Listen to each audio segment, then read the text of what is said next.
Hey guys, so today we're going to talk about the 7 things you need to know before you start a Kickstarter campaign in 2021. Hey guys, I'm Khierstyn Ross. I am a Kickstarter and e-commerce strategist, and today we're going to be looking at some big mistakes or things that a lot of creators wish they knew before they started their Kickstarter campaign.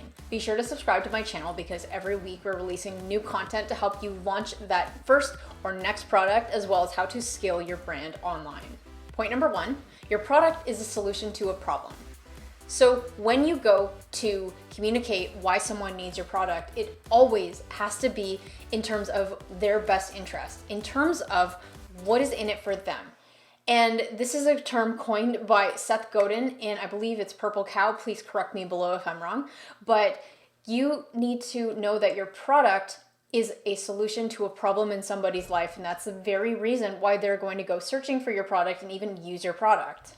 An example of this is the Jamstack. The Jamstack is a portable electric guitar amplifier that allows you to play guitar anywhere you want. This is a solution to a problem because until the Jamstack was available, electric guitar players were not able to play anywhere easily without using expensive equipment, bulky wires, and cables. Another example of this is Safely Secured, another company out of Australia that we worked with, where they are anti-theft dog harness and lead. So the problem that they're looking to solve is give their pet owners peace of mind by giving you a safe solution to lock up your pet so that you know someone isn't going to steal your pet when you're inside a shop or a cafe. Number 2, to build a brand, your product should not be an Alibaba knockoff or literally white labeling a product and not customizing anything about it.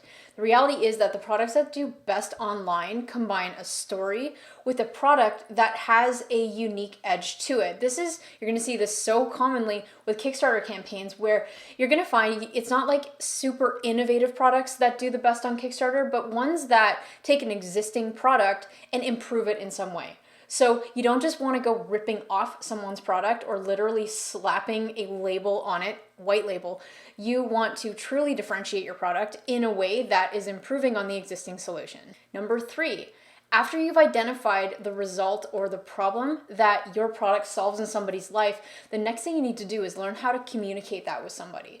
You are not in the world of e-commerce, you're not able to literally work with talk to a customer and try to sell your product to them and objection handle and do all that. You need to truly learn to understand your customer, why they're using your product, what they love about your product, what they don't like about your product, what are some common objections, and truly learn how to communicate why someone needs your product. But to take that a step further, how is your product different or unique from other solutions out there? Point of differentiation can be that you serve a very specific niche. It could be certain features or benefits that your product allows. So really defining your USP, your unique selling proposition, and being able to understand your customer in a way so you can communicate that effectively is going to be how you're able to close the deal and get people purchasing your product. Point number 4, focus, focus, focus.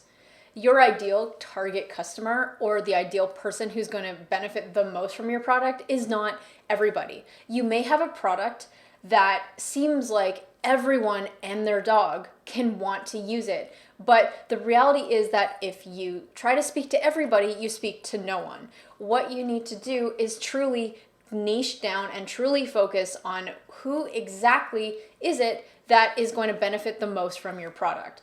It is so possible and very likely that you're going to have multiple niches, and as you're writing this, you may have a top 10 list right now of customer avatars. But again, it's not about that. You want to take do an exercise right now. Take a piece of paper out and write down the top 10 ideal customers that you have. If again you are selling a nutrition bar for athletes, it may work best with triathletes, it may work best with cyclists, with runners, with endurance activity sports. So write down those niches, write down cyclists, triathlons, ultra marathoners, write those down. Those are different subgroups of the endurance niche, right? But then when you have a list of 10 or 12 different kinds of people that can benefit and will use your product, you've got to focus on who are your top 3. Okay, the more clear you can get about who the main top 2, top 3 maximum avatars are, the better you can communicate why your product is a solution that is specifically going to help them better than any other brand get that specific result. Okay, see where I'm going with this? Because cyclists want to use things that are special for cyclists. And that sort of thing. So you need to create a brand and a belief in your product in terms of your product being able to get someone a specific result. But the way to do that is to focus on serving a very specific niche and doing it better than anyone else online. Speaking of niches, let me know in the comments, what is your niche? Who are you serving? What is your product? I'd love to support you, and let's support each other by seeing if we can help you get clarity on exactly who your ideal customer is. So let me know in the comments below. Point number 5 is one of my absolute favorite topics to talk about. It is that you need to have an audience before you launch, okay? It doesn't matter if you're doing a Kickstarter campaign. It doesn't matter if you're doing a Shopify campaign. If you already have a product live, when was the best time to build an audience? Today, okay? So do it. In terms of having an audience, this video is specific to Kickstarter. So Kickstarter, the biggest mistake that people make, and you might have heard me talking about this a little bit in previous videos, where Kickstarter has an algorithm that helps them determine which projects are popular and which ones should be shown to more people. So the big mistake that people make when launching Kickstarter campaigns is they assume that because Kickstarter has millions of views every month, that all you have to do is launch your product on this platform and you're suddenly going to be in business. It does not work that way. You have to earn your spot on Kickstarter by proving to the platform early on that you have a project that their community loves, and then they're going to help you out with free traffic. So having an audience in advance of your launch is going to make sure that you have a wait list of people who are excited to pre-order your product from your niche. And by the time that you go live, you have a group of people who are going to go buy your products and help you get that early momentum on Kickstarter. And having that audience, I'm going to link below to a previous video I just did about our top 10 Kickstarter marketing tips. But doing that and building a wait list and building that audience is a long-term brand strategy, but especially in the pre-launch, you absolutely need an audience to make sure that when you live, you have that early momentum and you have people buying your products, and then Kickstarter is going to pick you up and favor you as and giving you free traffic. Okay. Point number 6. Yes, you should be building your audience even if you don't have a product yet. What? Exactly. So when it comes to Kickstarter campaigns, for years, over a decade, creators have been building awareness and building an audience for products that don't even really exist yet. So how do they do that? It is absolutely possible. Use what you have right now. One great example is with the Monk Manual Planner, Steven started building up his list when he literally only had a PDF of what was inside the planner.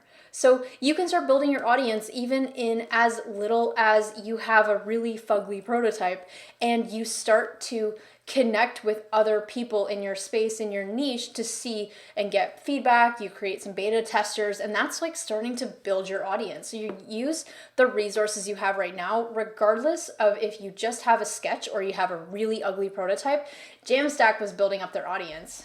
Jamstack was building up their audience when it was literally a speaker in a cardboard box, and they still were able to go, Chris was still able to go around Toronto and drum up interest for investment, for beta testers, early adopters with a really ugly prototype. So absolutely, you do not need to wait until you have something picture perfect to start building the audience, because at the end of the day, people are more interested in the result your product gives versus how pretty the photo is. This brings me to my last point. Point number 7 is know your numbers. When you go to launch your product on Kickstarter, where so many people fail is after the campaign. What? Yeah, so you can go through building your audience, you can go through having a successfully funded Kickstarter, but you fail in delivering product or delivering a product that is what customers expected or even on time. This is why so many Kickstarter campaigns and Kickstarter has a bad rep for products not being delivered or taking 3 years to be delivered. Come on, you know exactly what I'm talking about. So in an attempt to clean up the industry and really make sure that you have a shot taking this to market, is understanding your numbers and doing your due diligence with manufacturing ahead of launch. You need to do this before you have the funds in the bank for pre-orders to cover that, because you need to understand your numbers so that you know what price point to charge. You need to understand where you're going to ship so that you can make an educated and informed decision as to if you're only shipping within the US or if you're going to handle international fulfillment, because that's a completely different beast.